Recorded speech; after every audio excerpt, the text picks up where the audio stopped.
শুভ নববর্ষ বন্ধুরা। আজকে পয়লা বৈশাখ। নববর্ষের প্রীতি শুভেচ্ছা ও অভিনন্দন জানাই সবাইকে, আর সেই সঙ্গে অনেক অনেক অনেক ভালোবাসা। আজকের সকালটা আমার ঠিক এতটাই সুন্দরভাবে শুরু হলো। আশা করব আজকের দিনটা তোমাদেরও খুব ভালো কাটবে। দেখো এখানে একটা নীল গাই, মানে তাদের একটা পুরো গ্রুপ এসছে, আর এই দিক থেকে কুকুরগুলো তাড়া করেছে। এখন সকালবেলা আমি ডিউটি বেরিয়েছি, তো রুম থেকে বেরিয়েই কিছুটা দূরে এই জায়গাটায় দেখো কত নীলগাই, খালি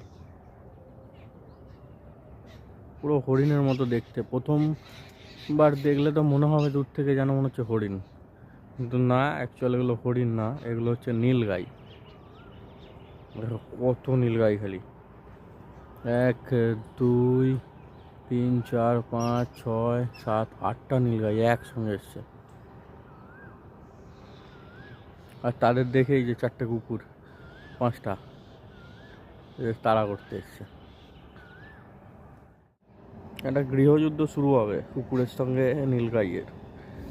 যারা সত্যিকারের প্রকৃতিপ্রেমী এবং জীবজন্তু ভালোবাসে, আজকের এই ভিডিওটা দেখলে তাদের অবশ্যই ভালো লাগবে। নববর্ষের সকালটা আমার খুব সুন্দর কাটলো, আশা করি তোমাদেরও খুব ভালোভাবে কাটবে। আর ভালো লাগলে অবশ্যই লাইক কমেন্ট শেয়ার করে দিও। আমি তো ছুটির দিনগুলো বেশিরভাগ সময় এখানেই এসে কিছুটা সময় কাটাই, যেমন ধরো দুপুরে খাওয়া দাওয়ার পরে। তোমাদের কেমন লাগলো অবশ্যই জানিও।